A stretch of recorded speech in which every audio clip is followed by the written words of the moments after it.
Good morning बेटे। Good morning, good morning.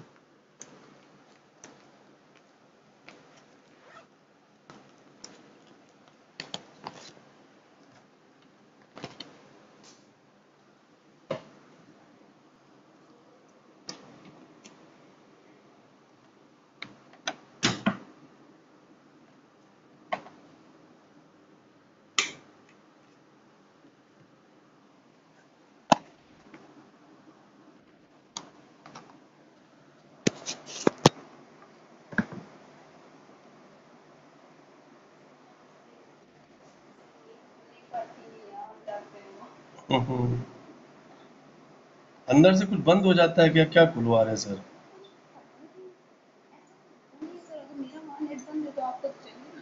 पता नहीं, हमारा तो हम तो भैया अपने वाले से पढ़ाते हैं।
Hello. Good good morning. Good morning, good morning. Good morning बेटे।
हेलो।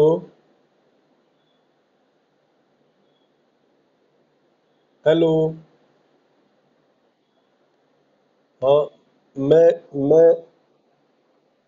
हाँ, मैं ये जानना चाह रहा हूँ कि कल आपसे मृदुल सर ने पूछा कि फिनांस के बारे में, what is finance, what is management, तो आप बता नहीं पाए। इसका मतलब कि जो मैंने पढ़ाया वो आपकी समझ में नहीं आया।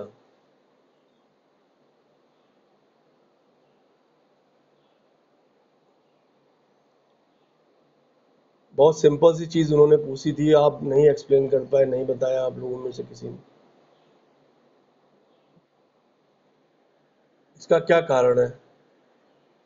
या तो ये एक्सेप्ट करिए कि मुझे पढ़ाना नहीं आता और मैं आपको नहीं समझा पा रहा हूँ।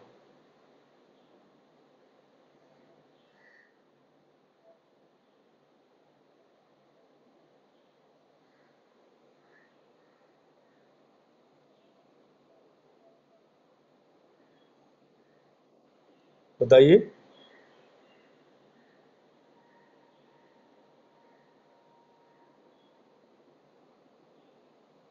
हेलो।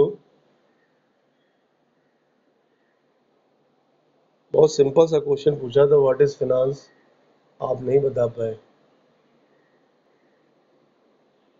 मैंने फाइनेंस के बारे में नहीं बताया जब चैप टॉपिक स्टार्ट हुआ था, यूनिट फर्स्ट। तो अंडर द यूनिट फर्स्ट हमने आपको मीनिंग या कंसेप्ट ऑफ फिनांस या concept of financial management and finance function and objective of FM, इन सब चीज़ों के बारे में, प्लानिंग यानी capitalisation, concept of capitalisation.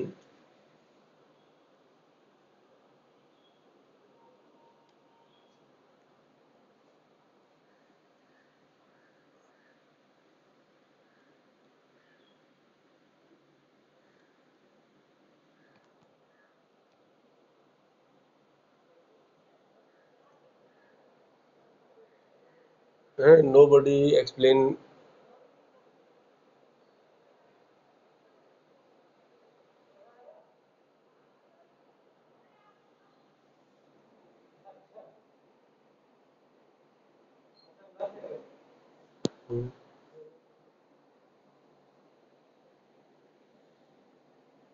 Hello.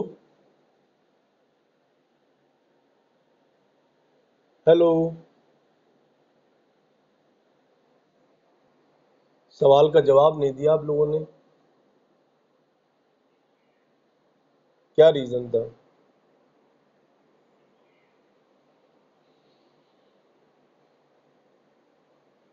बोलिए।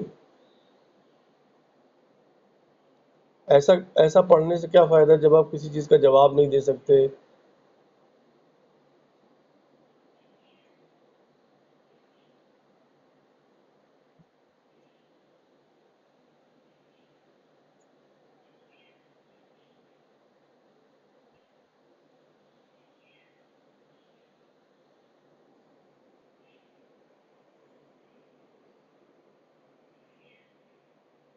चलिए, कॉस्ट ऑफ कैपिटल टॉपिक चल रहा था। Under the cost of capital different type of source of finance के टॉपिक डिस्कस हुए थे। जैसा कि पहला बताया गया, कॉस्ट ऑफ डेब्ट, and second cost of preference share capital, and third cost of equity capital. Now we start the cost of retained earning. Everybody write down cost of retained earning.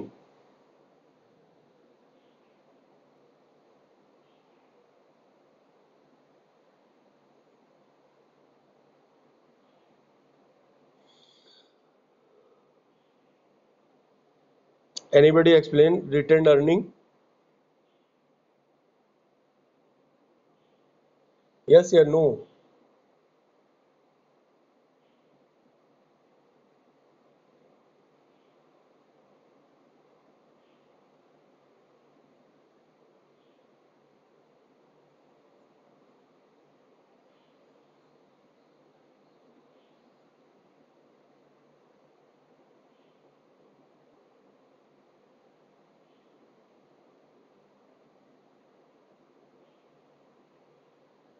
Hello, बताइए। Yes या no, जल्दी से जवाब दीजिए, class आगे start करें। आप लोग ऐसे शांत होकर बैठ जाते हैं जैसे लग रहा है कि आपके अलावा और किसी को पढ़ाना ही नहीं है। यार 45 मिनट की क्लास है, तो जल्दी यस या नो।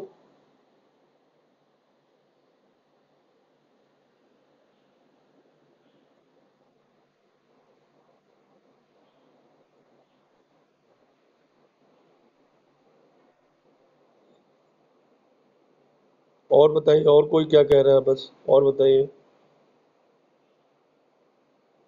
आपके अलावा और लोग ऐड हैं, बताएं।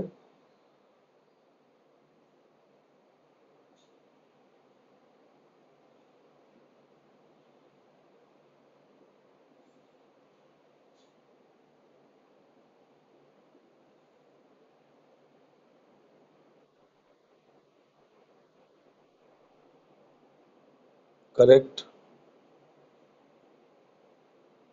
यानी आफ्टर डिस्ट्रीब्यूशन ऑफ डिविडेंड, है ना। यानी remaining remaining amount of part of profit such as retain in the firm. यानी एक फर्स्ट स्टेटमेंट राइट डाउन करिए। Retained earning is one of the source, retained earning is one of the source to rise equity finance, to rise equity finance.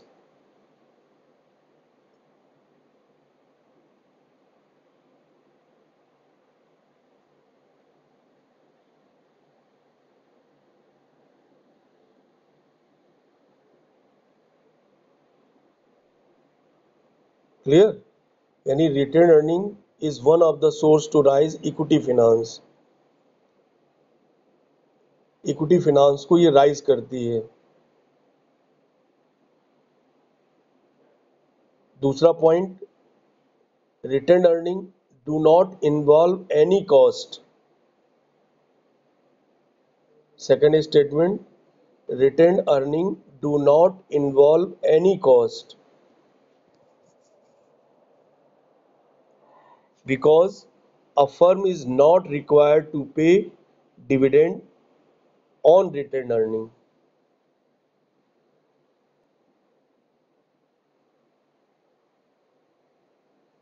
Because a firm is not required to pay dividend on retained earning.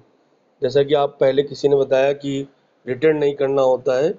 Return नहीं करने का मतलब क्या है यहाँ पर, यानी कि डिविडेंड पे नहीं करना है उस पर हमें, और जो अर्निंग होती है उस पर हम क्या करते हैं, डिविडेंड पे करते हैं।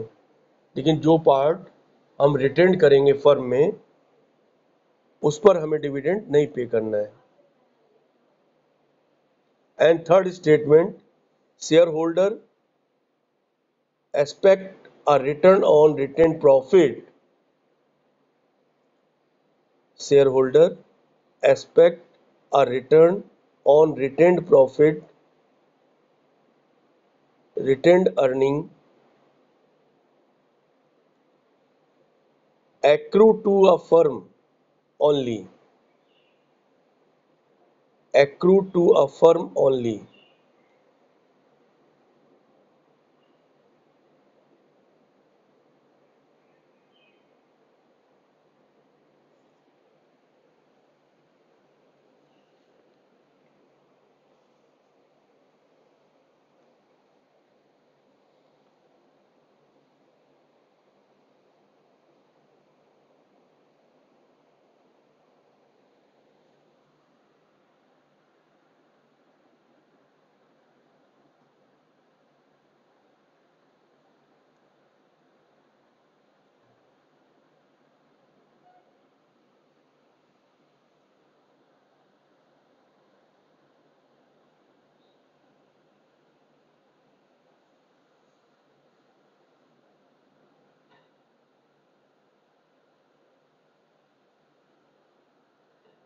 हेलो,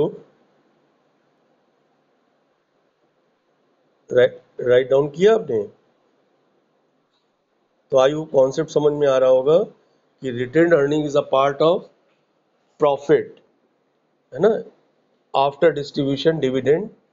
जो पार्ट हमने रिटेन कर रखा है फर्म में, और उसका बेसिक ऑब्जेक्ट क्या है बेटे, such as source to rise equity finance. दूसरी चीज, earning, retained earning do not involve any cost because a firm is not required to pay dividend on retained earning.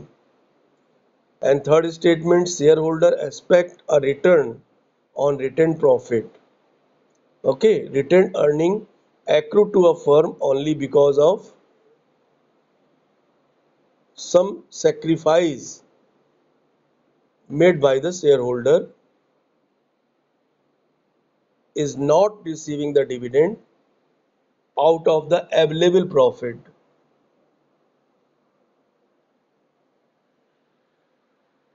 Some sacrifice made by the shareholder in not receiving the dividend out of the available profit.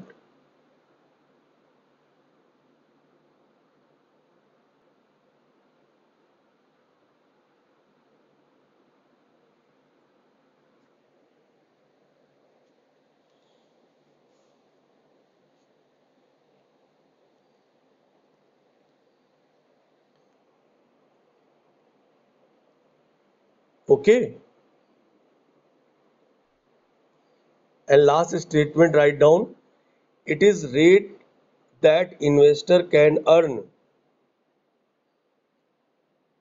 It is the rate that investor can earn elsewhere on investment of comparable risk.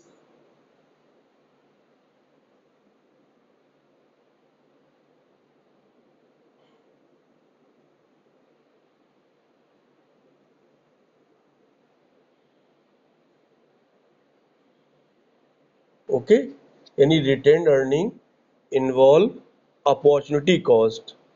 A firm is required to earn on the retained earning at least equal to the rate that would have been earned by the shareholder if they were distributed to them. And this is cost of retained earning. Now, how we calculate the retained earning before tax and after tax?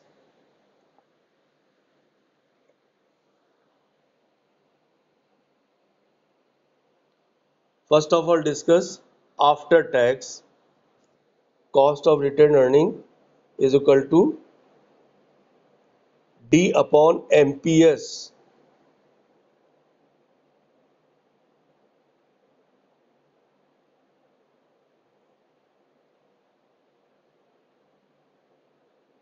जहां आपने D लिखा है उसी के आगे bracket में लिखिए 1 - TI, और जहां आपने एमपीएस लिखा है उसके आगे ब्रैकेट में लिखिए 1 - TC, capital T small C, into 100। अब देखिए डी का मतलब क्या है, डिविडेंड पर शेयर। 1 - TI का मतलब क्या हुआ, income tax rate of individual share holder upon MPS 1 - TC।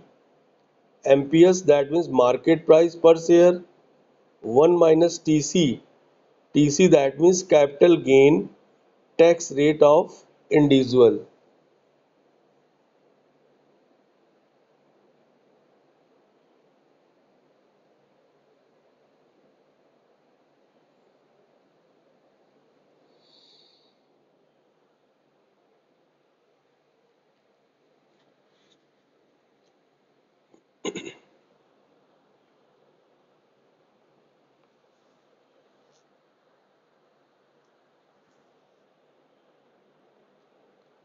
अब जब आप cost of retain earning after tax find out कर लेंगे बेटे, तो सेकंड स्टेप पर आएगा, जो आप फाइंड आउट करेंगे उसको जो आंसर आएगा वो कैपिटल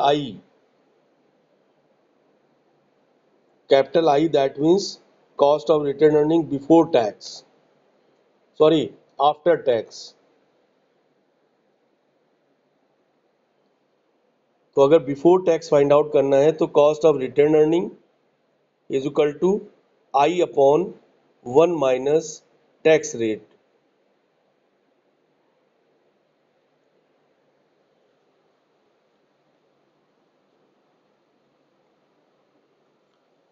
अब देखिए यहाँ पर एक चीज नोटिस करने वाली है बेटे कि वैकल्पिक यानी अल्टरनेटिव इन्वेस्टमेंट से प्राप्त होने वाले लाभ की कुल धनराशि, उसके आधार पर रिटर्न अर्निंग फाइंड आउट करनी है, या पर्सनल यानी व्यक्तिगत, है ना, कैपिटल गेन यानी पूंजीगत लाभ कर अंशधारी नहीं चुकाता है, तो वहां पर कैलकुलेट करने का आफ्टर टैक्स का कॉन्सेप्ट अलग होगा,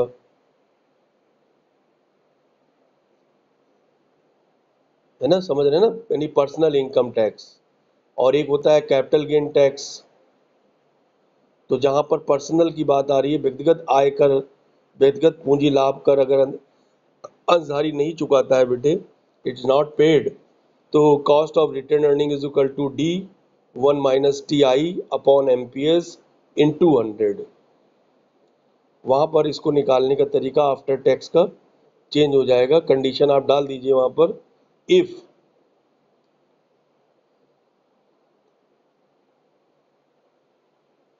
इफ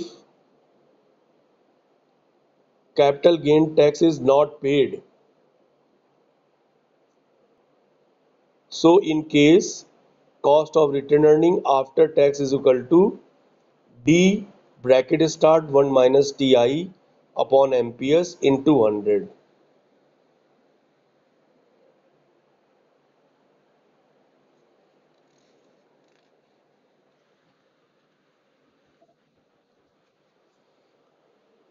बिफोर टैक्स वाला आफ्टर टैक्स वाला पहले लिखा, जिसमें अल्टरनेटिव इन्वेस्टमेंट से यानी profit gain through alternative investment,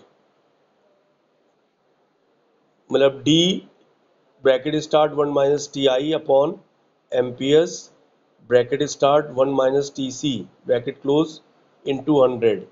ये आफ्टर टैक्स हो गया अगर अल्टरनेटिव कॉन्सेप्ट से आप प्रॉफिट गेन कर रहे हैं, ठीक है। और एक होता है व्यक्तिगत, है ना, पर्सनल यानी capital gain tax is not paid.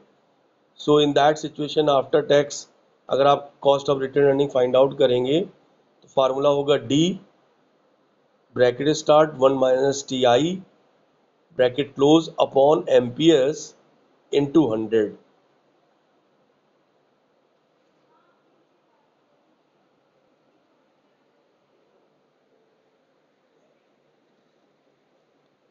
अब आप एक इंफॉर्मेशन राइट डाउन करिए, उससे ज़्यादा बेहतर समझ में आ जाएगा जब कैलकुलेट करेंगे आप। लिखिए, find out the cost of return earning from the following information. Find out the cost of return earning from the following information is the first information. Write down dividend per share rupees 16, personal IT rate, income tax personal IT rate 50%, personal CGT rate, capital gain tax rate 20%, personal capital gain tax rate 20%, and last information market price per share rupees 240.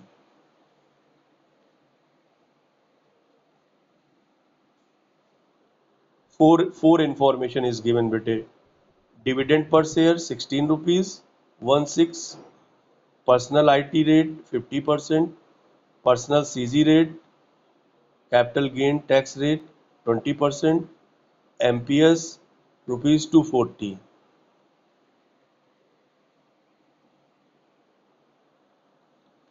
अब आपको before और after cost of return earning find out करनी है।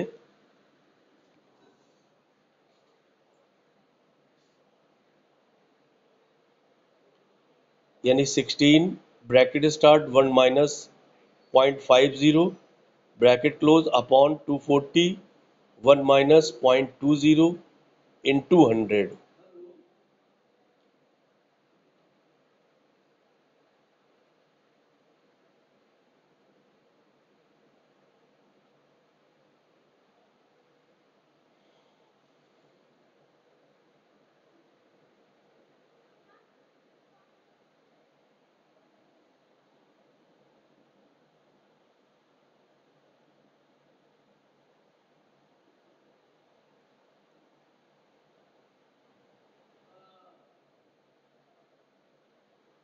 Hello,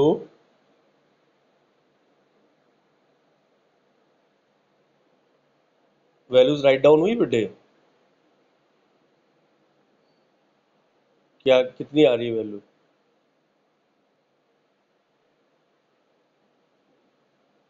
16 5 80 हो जाएगा, यानी point, तो यानी 8 अपॉन और 240 इंटू 0.80,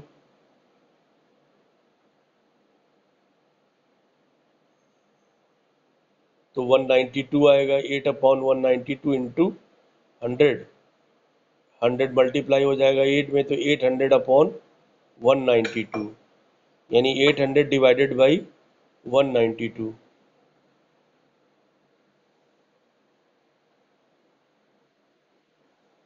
हाँ करेक्ट।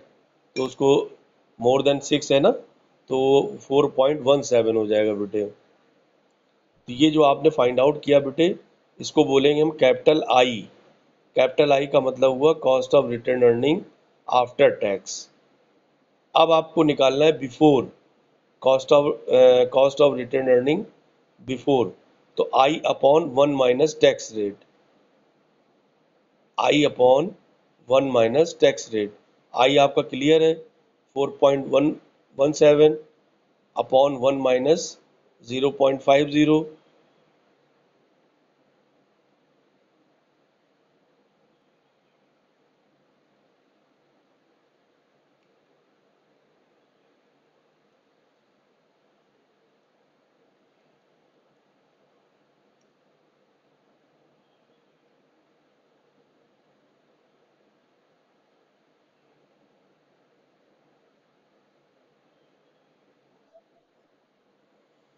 करेक्ट, 8.33। हाँ 34 करेक्ट। ओके। तो अब जैसे कॉस्ट ऑफ रिटर्न अर्निंग के बारे में अगर आपसे कोई पूछ दे, अगर आप उसको ना बता पाएँ, तो बताइए कितनी दिक्कत वाली बात है कि इतना अच्छे से कॉन्सेप्ट क्लियर करने के बाद और आप उसको एक्सप्लेन नहीं कर पा रहे हैं। सिंपल सा कॉन्सेप्ट आपको बताना था फिनांस में बेटे, है ना, प्रोक्योरमेंट और यूटिलाइजेशन, है ना, फंड्स का कैसे प्रोक्योरमेंट होना है ना, ठीक है। और उसका फिर जब आप आफ्टर प्रोक्योरमेंट आप उसको कैसे एलोकेट करेंगे, कैसे डिस्ट्रीब्यूट करेंगे,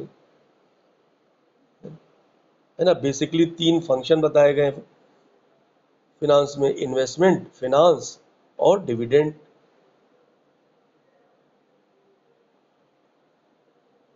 ये जो आप टॉपिक पढ़ रहे हैं cost of capital, it is a related to investment decision. इसके बाद अभी आप पढ़ेंगे capital structure, that is investment decision. Next आप पढ़ेंगे capital budgeting, that is a financing decision. ना इतना कॉन्सेप्ट क्लियर करने के बाद आप लोग बताए, जब कोई पूछता है तो आप जवाब नहीं देते, बताइए कितनी इमेज खराब होती है इसका मतलब। क्या पढ़ा रहे हैं, हवा में पढ़ा रहे हैं, हमें लग रहा है ना। इतना अच्छे से क्लियर किए थे। कैपिटलाइजेशन के बारे में पूछा जाए तो क्या बताएंगे, व्हाट डू मीन कैपिटलाइजेशन?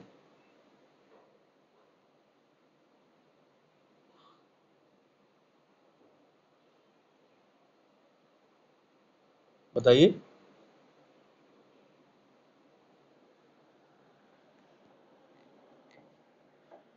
बताइए, ध्यान से पढ़ते नहीं, रिवीजन आप करते नहीं है, जबकि पहला स्टेटमेंट राइट डाउन कराया था, यानी such type of amount employed in a business, है ना। जो अमाउंट बिजनेस में एम्प्लॉयड किया जाता है, इन्वेस्ट किया जाता है, दैट इज कैपिटलाइजेशन। अब वो ओवर कैपिटलाइजेशन होता है और अंडर कैपिटलाइजेशन होता है।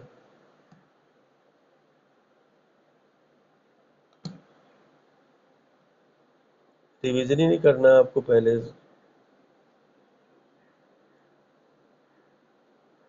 एक तो आप लोगों की छापने की बड़ी बुरी आदत पड़ गई है। हम देख रहे हैं कि हर टीचर छपवाता है, आप छापते रहते हैं, आप समझते समझते कुछ नहीं है, हमें लग रहा है कोई चीज़, बस लिखे जा रहे हैं, लिखे जा रहे हैं। उसका क्या मतलब है, क्या मीनिंग है ना, क्या ऑब्जेक्टिव, कुछ मालूम है नहीं आपको।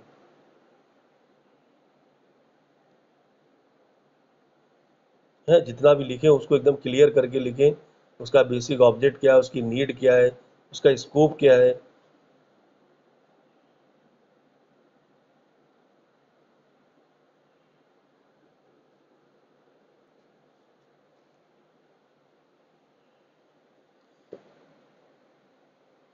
चलिए, now we start the meaning of calculation of the any weighted average cost of capital after finishing the cost of retained earning and cost of equity share capital, cost of preference share capital, cost of debt.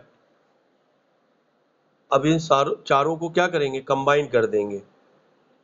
Weighted average cost of capital में क्या होगा बेटे, मतलब is the rate that a company is expected to pay the finance its assets. एक statement लिखिए पहले. Hello, लिखिए लिखिए WACC is the minimum return. WACC is the minimum return that a company must earn on existing assets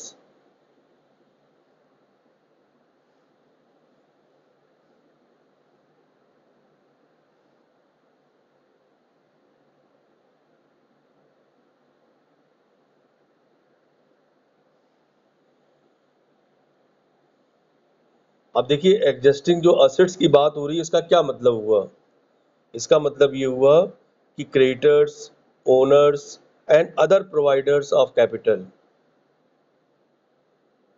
समझ रहे हैं आप? Hello, हाँ, मतलब weighted average cost of capital का मतलब ये हुआ कि एक ऐसा रेट, एक मिनिमम रिटर्न है ना, एक यानी जो कंपनी जो अर्न करती है, जो अपनी एग्जिस्टिंग असेट्स है ना, कॉस्ट ऑफ डेब्ट के फॉर्म में, cost of preference share capital के फॉर्म में, इक्विटी के फॉर्म में एंड रिटर्न अर्निंग के फॉर्म में, उन सारे सोर्सेस को मिक्स करके आपको एक मिनिमम रिटर्न डिसाइड करना है. यानी company rise money from a number of sources.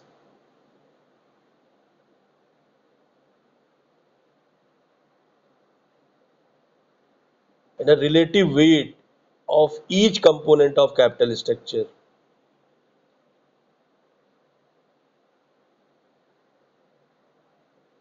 Clear?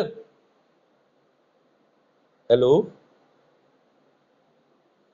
Any weighted average cost of capital is calculated taking into account the relative weight of each component of the capital structure.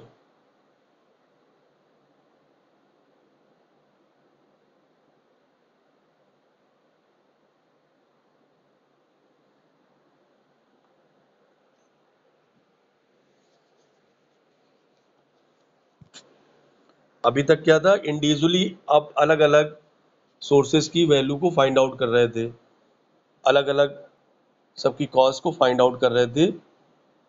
But now this concept weighted average cost of capital यानी average composite cost, you know, average composite cost, average weighted cost.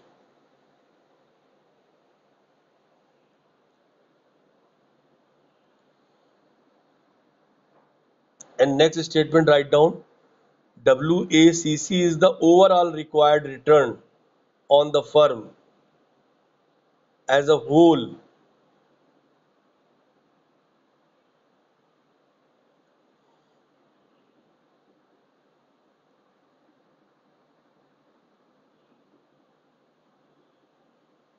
overall required return on the firm. Write down. Hello. Any weighted average cost of capital is the overall required return on the firm as a whole. अब ये किस तरह से find out होगी, how can it calculate? तो following information is given related to X company.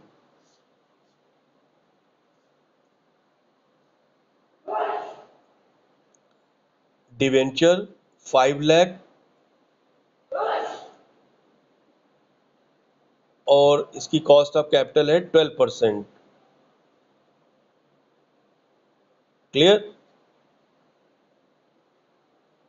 Any doubt? Debenture amount है 5 लाख और cost of capital है 12%। And second preference share 8 lakh, cost of capital है 8%। जो हम लोग कैलकुलेट करते थे वो cost of capital is also given. Equity share 12 lakh, cost of capital है 15%, 15। Retain earning 5 lakh, cost of capital है 15%।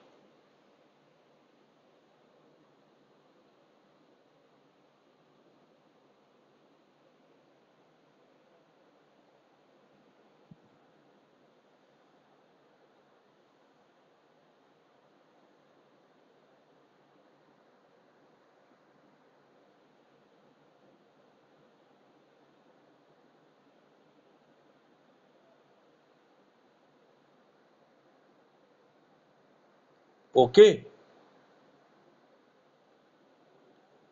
हेलो। ये 8% बेटे, अमाउंट है 8 लाख और कॉस्ट ऑफ कैपिटल है 8% बेटे। 12%, 8%, 15% and 15%। 5 lakh, 8 lakh, 12 lakh and 5 lakh, and find out the weighted average cost of capital.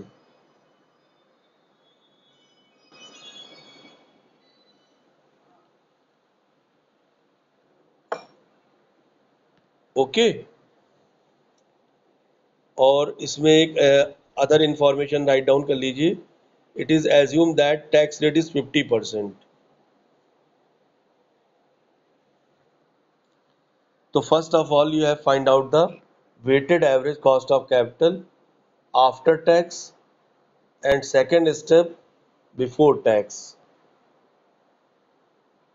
First step को solve करने के लिए आपको एक स्टेटमेंट बनाना होगा और उस स्टेटमेंट को 5 पार्ट में डिवाइड करिए बेटे। ऊपर हेडिंग डालिए वेटेड एवरेज कॉस्ट और उसको 5 कॉलम बना लीजिए। उसमें पहला column sources, second amount, third weight and fourth cost, cost of capital जो रेट गिवन है आपका, एंड फाइनली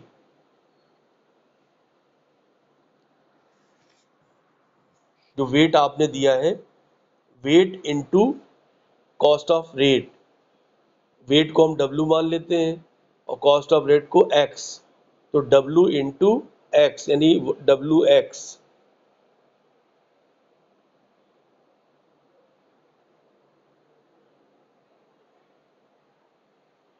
अब वेट आप कैसे प्रोवाइड करेंगे? तो आपको देखिए डिवेंचर में 5 लाख है, प्रेफरेंस में 8, इक्विटी में 12 एंड रिटर्न में 5। तो आप इनका पहला जो डिजिट है 5, 8, 12 एंड 5, ये वेट में राइट डाउन कर दीजिए।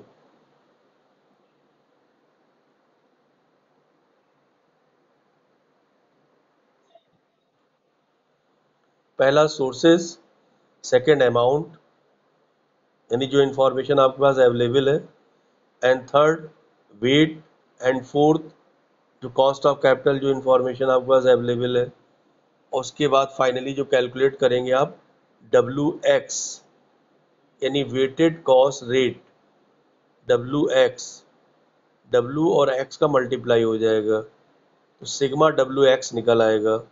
और इधर वेट का यानी ऐड कर लेंगे तो W सिग्मा W निकल आएगा आपका। ये जो कॉन्सेप्ट मैं बता रहा हूँ अल्टरनेटिव कॉन्सेप्ट बता रहा हूँ आपको, बहुत इजी वाला जो बहुत आसानी से आपके समझ में आ जाएगा।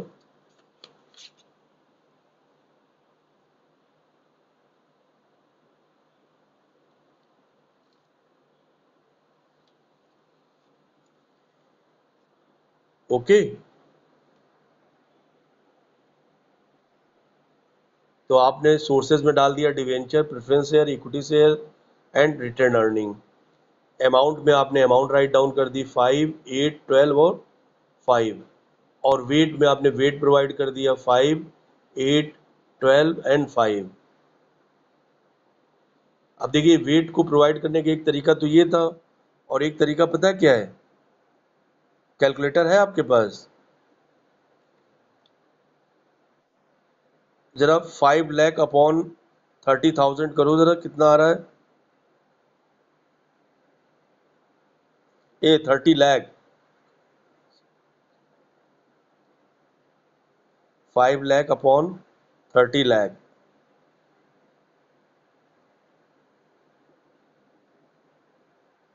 करेक्ट।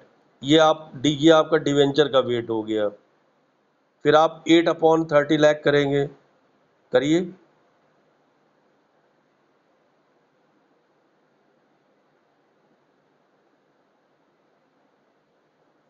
बिल्कुल करेक्ट। ठीक, आप इस तरह से भी वेट फाइंड आउट कर सकते हैं, लेकिन ये थोड़ा सा टिपिकल कॉन्सेप्ट है, और ये जो मैंने बताया वो इजी वाला है, अल्टरनेटिव कॉन्सेप्ट, कि आप स्टार्टिंग की डिजिट को वेट मान लीजिए 5, 8, 12 एंड 5। ठीक है, तो सिग्मा डब्ल्यू आपका कितना आ जाएगा बेटे? ऐड कर लीजिए 5, 8, 12, 5। हाँ, sigma W is equal to 30। Correct. अब इसके बाद cost rate is also given 12, 8, 15 and 15। इसका मल्टीप्लाई कर दीजिए। 12 इंटू 5 60, 8 इंटू 8 64, 12 इंटू 15 180, 5 इंटू 15 75। अब इसको आप ऐड कर लीजिए तो सिग्मा डब्ल्यू एक्स निकल आएगा, क्योंकि जो फार्मूला है आपका weighted average cost of capital after tax, वो है sigma W X upon sigma W.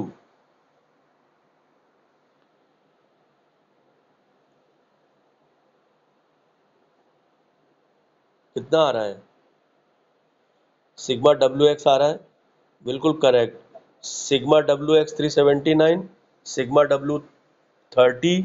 अब आप फार्मूला फटाफट से राइट डाउन कर दीजिए। Weighted average cost of capital is equal to sigma W X upon sigma W 379 upon 30। इस तरह से वेटेड एवरेज यानी overall cost, required cost of capital after tax आपने फाइंड आउट किया। क्या आ रहा है डिवाइड करके बताइए? 379 डिवाइडेड बाई 30। करेक्ट, 12। बिल्कुल 3। Correct correct correct, 12.63%। अब देखिए आफ्टर टैक्स में हमें बिफोर टैक्स में क्या करना होगा? जो हमने after tax value find out करी है, ठीक है, उसको अपॉन में रख करके 1 माइनस टैक्स रेट ओनली। ठीक है, weighted average cost of capital को आप जो आपने फाइंड आउट किया after tax value upon 1 minus tax rate, यानी 12.63 upon 0.50। 1 minus tax rate is also assume 50%, that means 0.50। तो 12.63 डिवाइडेड बाई 0.50, आंसर कितना आ रहा है? गलत। हाँ, 25.26। हाँ करेक्ट, 25.26%। परसेंट जरूर लगा दीजिए।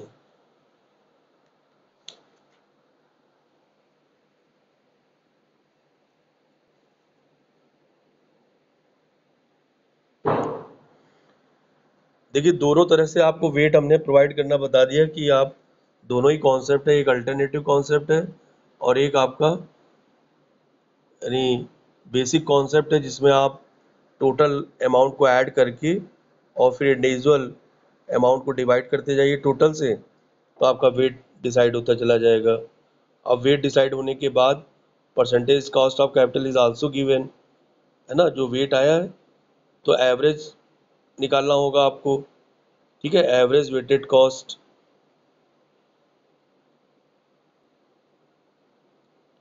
जरा इसका जरा कैलकुलेटर में जरा मल्टीप्लाई करके जरा मैं वैल्यू बता रहा हूँ, जरा बताइए कितना आ रहा है आंसर।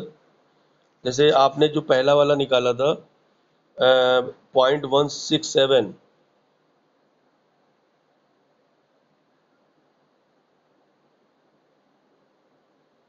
हेलो,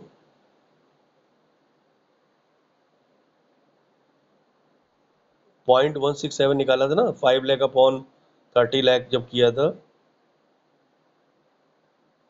तो एवरेज वेटेड कॉस्ट अगर हमें फाइंड आउट करनी है बेटे, तो डिवेंचर की एवरेज वेटेड कॉस्ट कैसे आएगी, जरा कैलकुलेटर में करिए। 0.167 इंटू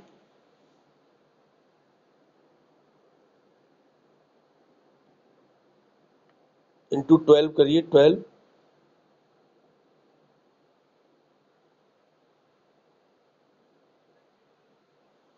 2.004। ठीक है, ये आपकी निकल के आई average weighted cost. In the same nature preference share, equity share और रिटेंड सबका इसी तरह से मल्टीप्लाई करके आप निकालेंगे बेटे, तो वो कहलाएगा एवरेज वेटेड कॉस्ट। ठीक, तो जब एवरेज वेटेड कॉस्ट आपकी निकल आएगी, जब इसको आप ऐड करोगे बेटे, ठीक है, तो आपकी ये 12.645 आ जाएगी, जो आपने अल्टरनेटिव कॉन्सेप्ट से निकाली है अभी, sigma W X upon sigma W करके। वो ऑटोमेटिक जब आप फॉर्मेट में सोर्सेज में आप सोर्स राइट डाउन कर देंगे, अमाउंट में अमाउंट, और वेटेड आप प्रोवाइड करेंगे, cost of capital is also given. Okay, तो इसी तरह से वैल्यूज आप निकालते जाएंगे, जैसे आपने पहला निकाला 2.004%। क्लियर, फिर आप सेकेंड वाला निकालिए जरा, 8 लाख वाला। 8 लाख का आपने बताया था 8 लाख अपॉन 30 लाख का आ रहा है सर 0.267, यही आ रहा था ना। तो हाँ, तो 0.267 इंटू 8, ना 2.16, वेरी गुड, 2.136 आएगा। मतलब आफ्टर यानी पॉइंट तीन तीन उसमें निकालना है, तीन स्टेजेस में वैल्यू को फाइंड आउट करना है पॉइंट के बाद। ठीक है, उसके बाद फिर इसके बाद 12 वाला देखिए, 12 लाख अपॉन 30 लाख, तो इसका आई होप आ रहा है 0.4। Clear, 0.4 into 15%, correct, 6.000%। And last है बेटे 5 लाख अपॉन 30 लाख, इसका आ रहा है 0.167, क्योंकि डिवेंचर और return earning is the same, 5 lakh 5 lakh, but cost of capital is change. तो यानी 0.167 इंटू 15%, यानी 2.505। अब आप ये चारों वैल्यू ऐड करिए बेटे, 2.004, 2.136, 6.00, 2.505, देखिए कितना आंसर आ रहा है।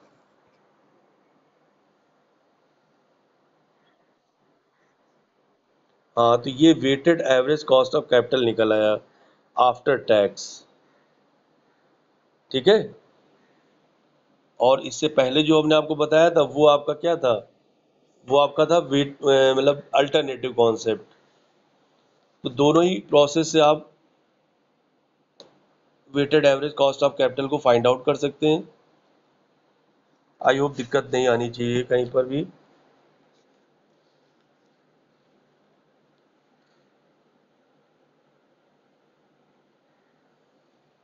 अब देखिए, अगर ये क्वेश्चन लॉन्ग में आएगा तो आई होप हो सकता है कि आपको cost of capital is not given. क्यों भाई, हेलो, अगर ये क्वेश्चन लॉन्ग में आएगा तो हो सकता है कि कॉस्ट ऑफ यानी cost of capital is not given. तो आई होप अगर cost of capital is not given तो related information is given. That means suppose that जैसे 9% 6 लाख डिवेंचर, है ना। तो first of all you have find out the cost of capital, यानी अगर debenture की बात आएगी तो interest payable upon net proceed into 100, निकाल लेंगे ना आप।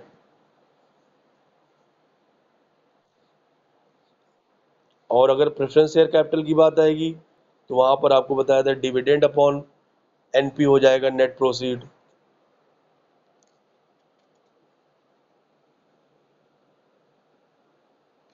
याद है।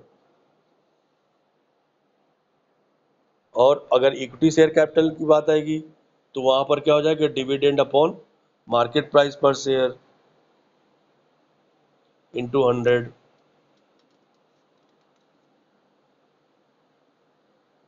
समझ रहे हैं आप। तो सबसे पहले आप क्या करेंगे, आप सारी इंडिविजुअल अलग अलग वैल्यूज फाइंड आउट करेंगे, कॉस्ट ऑफ डेब्ट, cost of preference share capital, cost of equity share capital, cost of return earning. After that find out weighted average cost. अगर लॉन्ग क्वेश्चन आएगा 15 मार्क्स का तो उसमें इस तरह से ही डिस्कस होगा ये। तो अगर इंडिविजुअल आपको करना आता है तो आई होप एवरेज में प्रॉब्लम नहीं आएगी। सिर्फ एवरेज में एक चीज़ नोटिस करनी है कि under this concept you have provide the weight, then you have find out the weighted average cost. Any doubt anybody?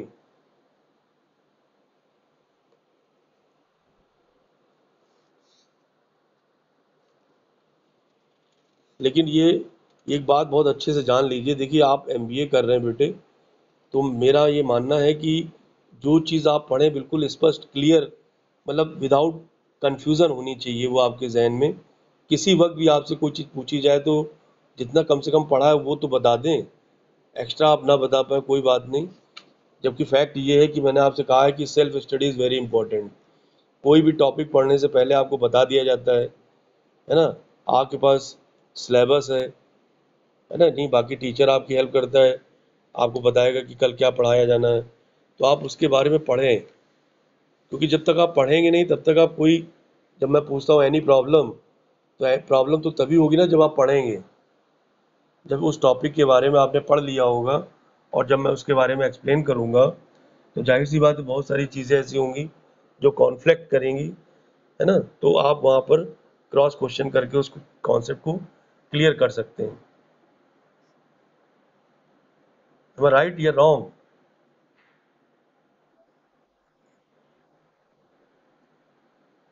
तो जब अगर आप यस सर कर रहे हैं तो इस चीज़ को भाई फॉलो भी कीजिए प्लीज़। कल कितनी इमेज खराब हुई आप समझ नहीं सकते हैं कि वाजपेयी जी फाइनेंशियल मैनेजमेंट पढ़ा रहे हैं और आपको फिनांस के बारे में नहीं मालूम, फिनांस का बेसिक नहीं जान रहे हैं आप।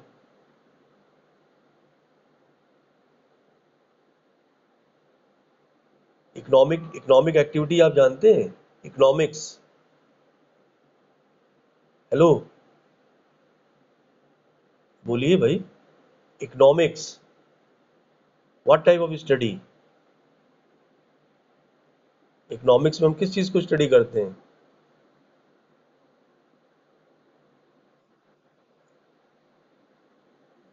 ये तो फिर बहुत आगे की बात बता दी, बेसिक चीज़ बताओ। That means study of wealth, है ना। ये इंटरनल इंटरनल एक्सटर्नल तो बहुत आगे की बात होगी, उसके डेप्थ में जब जाओगे तब वो सारी चीज़ें आएंगी, है ना। कि इंटरनल इन्वायरमेंट की बात कर रहे हैं कि एक्सटर्नल की बात कर रहे हैं। लेकिन जो बेसिक कॉन्सेप्ट ये है कि वेल्थ, स्टडी ऑफ वेल्थ, है ना। एक, हाँ, और ये जो फिनांस जो पार्ट है वो इकोनॉमिक्स का ही पार्ट है। जैसे इकोनॉमिक्स में प्रोडक्शन आता है, कंजम्पशन आता है, डिस्ट्रीब्यूशन आता है, एक्सचेंज आता है। This is the last part of economics, finance. Economic activity का ही एक पार्ट है फिनांस। अब उसमें एक चीज ऐड कर दी गई, क्या, मैनेजमेंट। और मैनेजमेंट का मतलब आप जानते हैं अच्छे से क्या होता है, दैट मीन्स प्लानिंग। अरे वही जो आपने कल पूछा था, गधों ने नहीं बताया, वही समझा रहा छोड़ो हूँ। यार, समझा, तुम खुद को समझो, इनको चिंता छोड़ो, पागल हो क्या, चलो। अच्छा भाई, लीव नाउ है, थैंक यू।